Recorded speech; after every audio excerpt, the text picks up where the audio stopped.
Hello everyone, welcome to crispy info.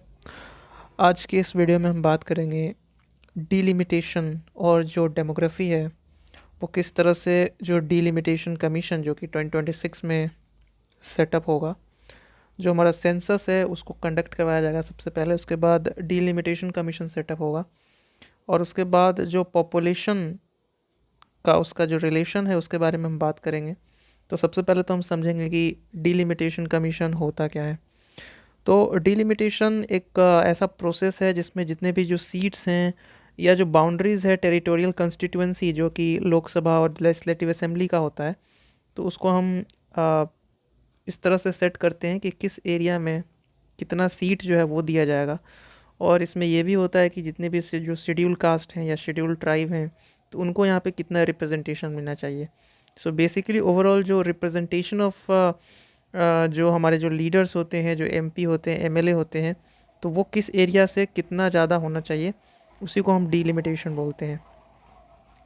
Article 82 and 170 of the constitution वो बात करता है लोकसभा के बारे में। आर्टिकल 82 लोकसभा में जो है कितना सीट होना चाहिए टेरिटोरियल कंस्टिट्यूंसी में, और 170 जो है वो यहाँ पे आपके लेजिस्लेटिव असेंबलीज़ के बारे में बात करता है। तो ये जो डीलिमिटेशन का प्रोसेस होता है वो डीलिमिटेशन कमीशन जो है वो परफॉर्म करती है, और ये एक्ट ऑफ पार्लियामेंट ने सेटअप किया था।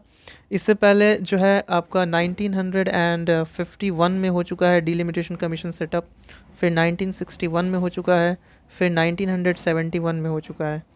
और ये जो नेक्स्ट डीलिमिटेशन होगा वो यहाँ पे होगा फर्स्ट सेंसस के बेसिस पे, ठीक है, और वो होगा 2026 में। तो जो फर्स्ट सेंसस कंडक्ट होना था 2021 में, उसको यहाँ पे पोस्टपोन कर दिया गया बिकॉज ऑफ द कोविड-19। हालांकि जो भी यहाँ पे सेंसस कैरिड आउट होगा तो उसके बाद ही डीलिमिटेशन कमीशन इसको जो है सेटअप करेगी। तो अभी रिसेंटली जो चीफ मिनिस्टर्स हैं आंध्र प्रदेश के और तमिलनाडु के, एन चंद्रबाबू नायडू और स्टैलिन, तो उन्होंने यहाँ पे कुछ कंसर्न्स यहाँ पे कुछ आवाज़ जो है वो उठाए हैं कि जो प्रपोज्ड डीलिमिटेशन है उसका इम्प्लीकेशन जो है वो सही नहीं है। क्योंकि जो जिस राज्य में अगर बहुत ज़्यादा पॉपुलेशन है तो उनका रिप्रेजेंटेशन ज़्यादा होगा, राइट। लेकिन अगर हम सदर्न स्टेट जो इंडिया के जो सदर्न स्टेट्स हैं उनके बारे में बात किया जाए तो उनका जो पॉपुलेशन है वो यहाँ पे काफ़ी कम है, राइट। तो उन्होंने यहाँ पे काफ़ी डेवलपमेंट किया है सदर्न स्टेट में। लेकिन अगर हम डीलिमिटेशन करते हैं पूरे इंडिया में तो उनका जो रिप्रेजेंटेशन है वो यहाँ पे कम हो सकता है। तो वीडियो में हम आगे बढ़ते हैं। तो इससे एक हम बोल सकते हैं कि जो पॉपुलेशन ट्रेंड है उसको भी हमें बैलेंस करना है, और जो पॉलिटिकल रिप्रेजेंटेशन है उसको भी देखना है, और ये एक बहुत बड़ा चैलेंज है। तो सबसे पहले हम बात करेंगे fertility transition and political representation के बारे में। तो जो सदर्न स्टेट हैं जैसे आंध्र प्रदेश, तमिलनाडु, उन्होंने काफ़ी अच्छा काम किया है फर्टिलिटी रेट्स को घटाने में। उन्होंने काफ़ी सारे फैमिली प्लानिंग इनिशिएटिव्स लिए हैं जिसके वजह से उनका जो फर्टिलिटी रेट है वो काफ़ी रिड्यूस हुआ है as compare to the northern Indian states like UP, Bihar, जो कि काफ़ी ज़्यादा अभी यहाँ पे पॉपुलेशन है। तो जो डेमोग्राफिक सक्सेस है जो इनका, जो उन्होंने जो पॉपुलेशन कंट्रोल किया, वो एक पॉलिटिकल डिसएडवांटेज लेके आ रहा है उनके लिए, क्योंकि उनका जो रिप्रेजेंटेशन है वो घट जाएगा। क्योंकि बेसिकली हमने देखा है कि डीलिमिटेशन एक्सरसाइज ऐसा होता है कि जिनका ज़्यादा पॉपुलेशन होता है वो ज़्यादा रिप्रेजेंट करते हैं लोकसभा में, या फिर स्टेट लेजिस्लेटिव असेंबलीज़ वगैरह में भी ऐसा ही होता है कि जिस एरिया का जो है पॉपुलेशन ज़्यादा होता है वहाँ से ज़्यादा एमएलएज आते हैं। तो इससे क्या होगा कि जो जिन्होंने अच्छा काम किया है, मतलब सदर्न स्टेट ने पॉपुलेशन के मामले में, तो उनका जो नंबर ऑफ़ सीट है वो यहाँ पे डिक्रीज़ हो जाएगा, ठीक है। और उससे जो उनका जो पॉलिटिकल इन्फ्लुएंस है वो भी यहाँ पे डिमिनिश हो जाएगा, कम हो जाएगा। तो ये जो इशू है ये एक फंडामेंटल टेंशन्स भी क्रिएट करता है। ऑलराइट, एक इंडिया का जो फेडरल स्ट्रक्चर है उस पे एक फंडामेंटल टेंशन जो है वो क्रिएट करता है। अब क्योंकि आइडियली अगर हम देखें तो जो वन पर्सन वन वोट है वो क्लैश करता है रियलिटी ऑफ डेमोग्राफिक डिस्पैरिटीज़ से। अगर आप बात करें नॉर्थ इंडिया के, तो जो नॉर्थ इंडियन हैं नॉर्थ इंडियन स्टेट्स हैं उनका यहाँ पे पॉपुलेशन काफ़ी ज़्यादा है, और जो सदर्न इंडियन स्टेट्स हैं उनका पॉपुलेशन काफ़ी कम है। तो रिप्रेजेंटेशन जाहिर सी बात है कि नॉर्दर्न इंडियन स्टेट्स का ज़्यादा होगा। तो एक फेडरल स्ट्रक्चर जो है वो भी यहाँ पे डिस्टर्ब हो सकता है। नाउ ये जो डिबेट है पॉलिटिकल रिप्रेजेंटेशन का, ये यहाँ पे शुरू हुआ था एन चंद्रबाबू नायडू और स्टालिन, जो कि यहाँ पे आंध्र प्रदेश और तमिलनाडु रेस्पेक्टिवली के चीफ मिनिस्टर्स हैं। तो उन्होंने बोला कि जो इंसेंटिव है वो यहाँ पे देना चाहिए लोगों को, ताकि वो फर्टिलिटी जो है वो यहाँ पे बढ़ाएं, और जिससे हमारा जो पॉलिटिकल रिप्रेजेंटेशन है वो बढ़ सकता है। तो ये एक निगेटिव नैरेटिव सेट करता है जब हम बात करते हैं इंडिया के बारे में। तो हमारा जो एम है, जो टारगेट है वो है यहाँ पे फर्टिलिटी रेट को मतलब अपने लिमिट में लाना, बिकॉज आइडियल फर्टिलिटी जो रेट होता है वो होता है 2.1, तो जिसके आसपास हम हैं। बट यहाँ पे जो है एक जो डिबेट है वो यहाँ पे स्टार्ट हो गया है कि हम इंसेंटिव देंगे उन लोगों को जो हायर फर्टिलिटी जो है वो क्रिएट करेगा। तो इससे जो है प्रॉब्लम बढ़ सकती है। साउथ इंडियन स्टेट्स पर्टिकुलरली जहाँ पे रिसोर्सेज की कमी है, तो वहाँ पे अगर पॉपुलेशन आप बढ़ाओगे तो definitely you will have to face so many challenges. N Chandrababu Naidu ने बोला है कि हमें जो है पॉलिसीज़ को रिविज़िट करना होगा, जिससे जो लार्जर फैमिलीज़ हैं उनको बढ़ाने में हेल्प मिले। स्टालिन ने भी बोला कि हमें जो है मोर चिल्ड्रन प्रोड्यूस करना होगा।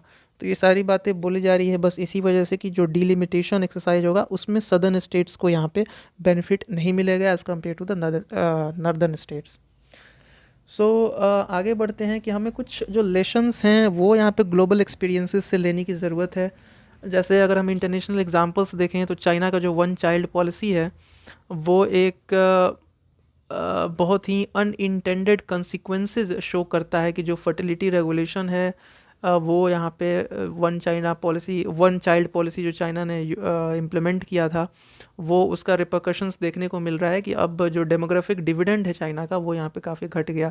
तो चाइना ने तो सक्सेसफुली कर्व कर लिया था पॉपुलेशन ग्रोथ को, लेकिन उससे बहुत सारा जो है चैलेंज देखने को मिला। जैसे जो उनका सेक्स रेशियो है वो यहाँ पे गड़बड़ा गया, जो डिपेंडेंसी बर्डन है जो कि यहाँ पे जो वहाँ पे यूथ हैं वो काफ़ी कम हैं, एंड जो एज्ड पॉपुलेशन है उनके ऊपर जो है काफ़ी बोझ है। अगर हम बात करें जापान या फिर साउथ कोरिया का, तो उनका भी केस कुछ वैसा ही है। उन्होंने काफ़ी स्ट्रगल किया है अपने फर्टिलिटी ट्रेंड्स को रिवर्स करने में, खासकर जो उनका जो डिक्लाइनिंग फर्टिलिटी ट्रेंड है उसको वो रिवर्स नहीं कर पा रहे हैं। बिकॉज़ जापान और साउथ कोरिया के अगर बारे में हम बात करें तो वहाँ अभी भी इंसेंटिव दिया जा रहा है कि लोग जो है बच्चे पैदा करें और उनका जो फर्टिलिटी रेट है वो बढ़ाया जाए। तो इन सारे एग्जांपल से हम ये सीख सकते हैं कि अगर आप प्रो नेटलिस्ट पॉलिसीज़ भी अपना रहे हैं उसके बावजूद भी आप स्ट्रगल कर सकते हैं अगर आपको रिवर्स करना है डिक्लाइनिंग फर्टिलिटी ट्रेंड को। तो फर्टिलिटी ट्रांजिशन अगर एक बार अचीव हो गया तो वो रेयरली रिवर्सिबल है।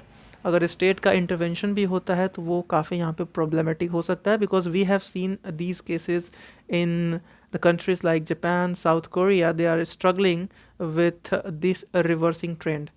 तो इंडिया को यहाँ पे कॉशसली चलना होगा और इस तरह के जो मिस्टेक्स हैं जो ऑलरेडी कंट्रीज़ कर चुके हैं इससे अवॉइड करना होगा हमें।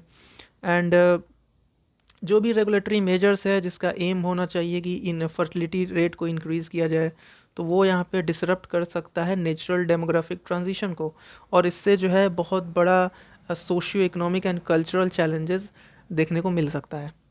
अब हम बात करेंगे कि जो भी डेमोग्राफिक डिस्पैरिटी के ऊपर जो डिबेट चल रहा है उसमें क्या क्या चैलेंजेस हैं, उसका क्या क्या इम्प्लिकेशंस हो सकता है। तो सबसे पहले तो जो चैलेंज है वो है आपका नॉर्थ साउथ डिवाइड। बिकॉज़ हमने देखा कि जो सदर्न स्टेट्स हैं जैसे तमिलनाडु, आंध्र प्रदेश, केरला, कर्नाटका, उन्होंने यहाँ पे काफ़ी अच्छा काम किए हैं पिछले दशकों में अपने पॉपुलेशन को घटाने में, अपने फर्टिलिटी रेट को घटाने में। तो इनका जो लिटरेसी लेवल्स है वो काफ़ी हाई हुआ है, फर्टिलिटी रेट नीचे गया है, हेल्थ केयर आउटकम्स अच्छे आए हैं, रॉबस्ट इकोनॉमिक ग्रोथ हुआ है वहाँ पे। तो ये सारे जो चीज़ हुए हैं ये हुआ है क्योंकि उन्होंने कंटिन्यूसली इन्वेस्टमेंट किया है एजुकेशन में, फैमिली प्लानिंग में, इंफ्रास्ट्रक्चर में, और प्रोएक्टिव गवर्नेंस भी हम बोल सकते हैं कि गवर्नेंस भी काफ़ी अच्छे तरह से हुआ है। उसी के कॉन्ट्रास्ट में अगर हम देखें तो जो नॉर्दर्न स्टेट है जैसे यूपी हो गया, बिहार हो गया, मध्य प्रदेश हो गया, तो इन्होंने यहाँ पे हायर फर्टिलिटी रेट यहाँ पे शो किया है। यहाँ पे जो लिटरेसी लेवल है वो काफ़ी लो है, जो सोशियो इकोनॉमिक प्रोग्रेस है वो यहाँ पे काफ़ी कम है। तो ये जो डेमोग्राफिक डिवाइड है, इससे एक अनइवन पॉपुलेशन ग्रोथ ट्रेजेक्ट्री यहाँ पे दिखता है, जिसमें जो नॉर्थ इंडियन स्टेट्स हैं वो यहाँ पे बहुत ही बड़े रिप्रेजेंटेशन को शो कर रहे हैं पूरे इंडिया में। उनका जो शेयर है वो काफ़ी ज़्यादा है as compare to the south state. तो जिससे जो है नॉर्थ साउथ डिवाइड तो हमें देखने को मिल ही रहा है।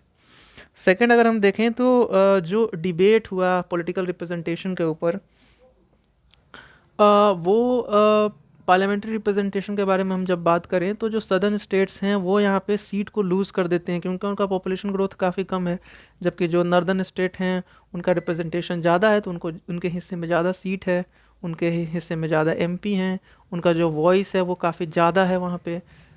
सो ये एक इम्बैलेंस क्रिएट कर रहा है और एक पैराडॉक्स सिचुएशन भी क्रिएट कर रहा है कि जो स्टेट यहाँ पे पॉपुलेशन स्टेबलाइजेशन को फॉलो किए हैं, जिन्होंने अच्छा खासा सोशियो इकोनॉमिक डेवलपमेंट अचीव किया, उनको यहाँ पे पेनलाइज किया जा रहा है, उनको यहाँ पे पनिश किया जा रहा है।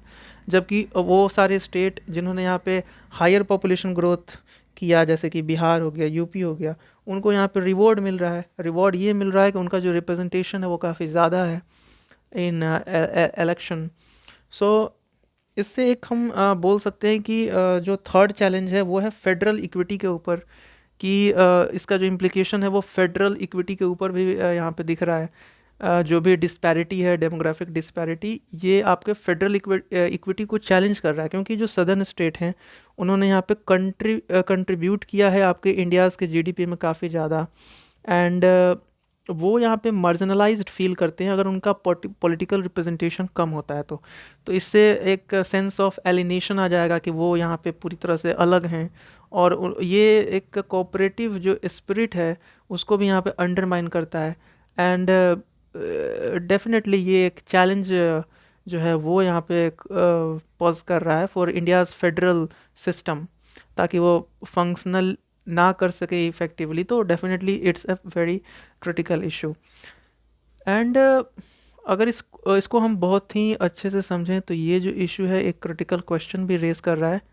क्वेश्चन ये है कि पॉपुलेशन साइज जो है वो एलोन डिटरमाइन करता है पॉलिटिकल रिप्रेजेंटेशन को? क्या सिर्फ पॉपुलेशन साइज ही रिस्पॉन्सिबल है कि भाई पॉलिटिकल रिप्रेजेंटेशन को डिटरमाइन किया जाए, या फिर कोई और भी जो फैक्टर्स है, जैसे स्टेट ने कितना डेवलपमेंट किया है, उनका कितना यहाँ पे जीडीपी ग्रोथ है, नेशंस के कंट्रीब्यूशन में उनका कितना कंट्रीब्यूशन है, क्या उन सब चीज़ों को भी यहाँ पे कंसिडर किया जाना चाहिए? तो ये क्वेश्चन जो है वो यहाँ पे उठ के सामने आ रहा है। अब हम एक और चैलेंज है जो कि जेंडर्ड इम्प्लिकेशंस के बारे में हम देखेंगे। तो जो भी हाई फर्टिलिटी रेट है वो एक क्रिटिकल क्वेश्चन रेज कर रहा है about the role of women in the society, क्योंकि जो वीमेन हैं वही बेयर करती हैं ब्रंट ऑफ रिप्रोडक्शन, जो भी लाइक फर्टिलिटी को बढ़ाना है तो वही यहाँ पे फेस करती हैं।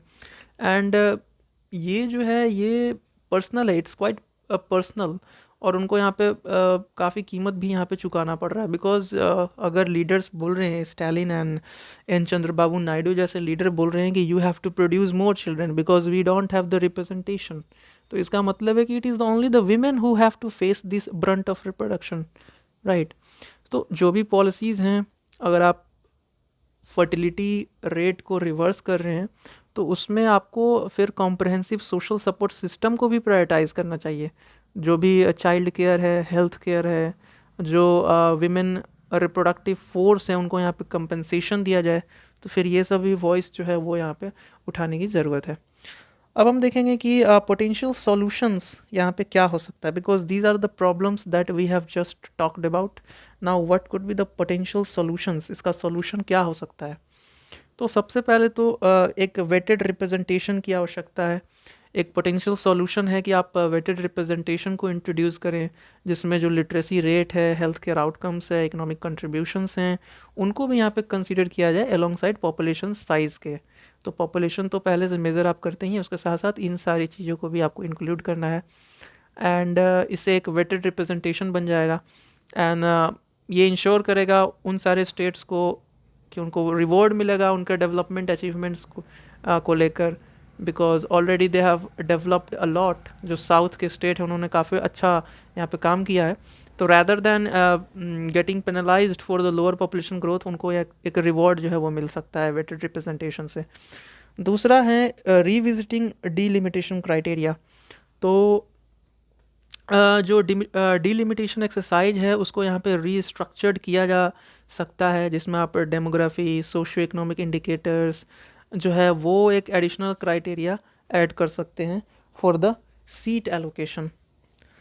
फॉर एग्ज़ाम्पल, स्टेट्स जिन्होंने यहाँ पे पॉपुलेशन स्टेबलाइजेशन किया है उनको यहाँ पे बेसलाइन लेवल ऑफ रिप्रेजेंटेशन मिलना चाहिए, एंड जो भी सिग्निफिकेंट रिडक्शंस हुए हैं वो यहाँ पे प्रिवेंट हो जाएंगे उनके पार्लियामेंट्री सीट्स में, क्योंकि जो भी उनका सीट लॉस हुआ है वो यहाँ पे ठीक हो सकता है। Now we have to see the inter regional redistribution. तो अगर हम एड्रेस करना चाहते हैं इस डेमोग्राफिक डिवाइड को, तो जो पॉलिसीज़ हैं वो यहाँ पे इंटर रीजनल माइग्रेशन को प्रमोट करे। जैसे अगर आप लेबर मोबिलिटी के बारे में बात करते हैं नॉर्थ एंड साउथ स्टेट का, तो आप उसको इनकरेज करिए ताकि एक जो पॉपुलेशन बैलेंस है वो यहाँ पे अचीव हो सके, उससे इकोनॉमिक इंटीग्रेशन भी आ सके। फिर हम बात करेंगे फिस्कल इंसेंटिव फॉर डेवलपमेंट। तो रिप्रेजेंटेशन के बियॉन्ड जो फिस्कल पॉलिसीज़ हैं वो यहाँ पे इंसेंटिवाइज कर सकता है जो भी स्टेट्स हैं जो कि लैग कर रहे हैं to invest in family planning, education and health care, तो उनको यहाँ पे फिस्कल इंसेंटिव्स जो हैं वो यहाँ पे प्रोवाइड किया जाए। ठीक है, and we can say that कि by addressing the root cause of high population growth, these policies would help reduce the demographic divide in the long term। ठीक है, अगर हम वे फॉरवर्ड के बारे में बात करते हैं तो सबसे पहले तो जो यूनिटी है, हमारा जो देश का यूनिटी है, इंटीग्रिटी है, उसको यहाँ पे बैलेंस करने की ज़रूरत है, क्योंकि वी आर वेरी डाइवर्स। यहाँ पे नॉर्थ साउथ डिवाइड दिख रहा है, तो उस डिवाइड को एवरेज करने की ज़रूरत है। तो ये एक सिर्फ टेक्निकल चैलेंज ही नहीं है, बट ये एक टेस्ट भी है इंडियाज़ के कमिटमेंट को कि वो एक फेडरल यूनिटी एंड इक्विटी हम जैसे दिखाते हैं कि वी आर लाइक आर्टिकल 51 में भी हम बात करते हैं, मतलब हम बात करते हैं कि हमें जो है इंटीग्रिटी को अचीव करना है, यूनिटी को अचीव करना है। सो जो साउथ स्टेट हैं उनका लेजिटिमेट कंसर्न है कि वो अंडर रिप्रेजेंटेड हैं डिस्पाइट देयर डेवलपमेंटल कंट्रीब्यूशन, जबकि जो नॉर्थ स्टेट हैं वो आर्ग्यू करते हैं कि उनका जो लार्ज पॉपुलेशन है वो यहाँ पे ग्रेटर रिप्रेजेंटेशन तो दिखा ही रहा है। तो इसको अगर हम बैलेंस करें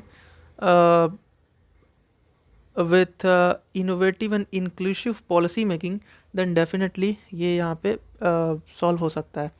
अगर हम बात करें evolution of the role of federalism, तो इंडियन फेडरल सिस्टम को यहाँ पे इवॉल्व होना पड़ेगा ताकि वो जो डेमोग्राफिक रियलिटीज़ है उसको एकोमोडेट कर सके। साथ में आपको जो यूनिटी एंड इक्विटी का प्रिंसिपल है उसको भी यहाँ पे प्रिजर्व करना है। एंड अगर हम रीजनल डिस्पैरिटीज़ को एड्रेस कर लें प्रोएक्टिवली, देन डेफिनेटली ये जो है एक ट्रस्ट जो है वो यहाँ पे इस्टेब्लिश करेगा अमॉन्ग्स द स्टेट, और ये इंश्योर करेगा कि जितने भी रीजन्स हैं वो यहाँ पे इक्वली वैल्यू किए जाएँ, जो भी नेशनल डिसीजन मेकिंग प्रोसेस है उसमें उनका रिप्रेजेंटेशन बराबर का हो। अगर हम ये कर लिए तो इंडिया जो है ये अपहोल्ड कर सकता है स्पिरिट ऑफ कोऑपरेटिव फेडरलिज्म, और एक बहुत ही balanced and inclusive framework for the governance भी यहाँ पे क्रिएट किया जा सकता है।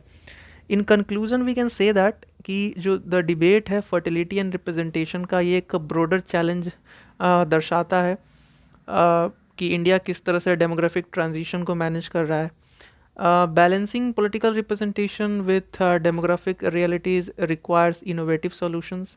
डेफिनेटली हमें इनोवेटिव सॉल्यूशंस की ज़रूरत है जिससे यहाँ पे equity, sustainability and gender justice जो है वो भी यहाँ पे उसको हम प्रायोरिटाइज़ करें।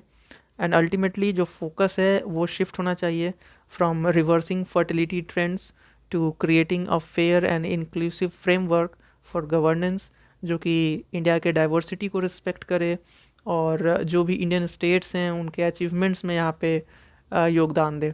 सो thanks for watching this video.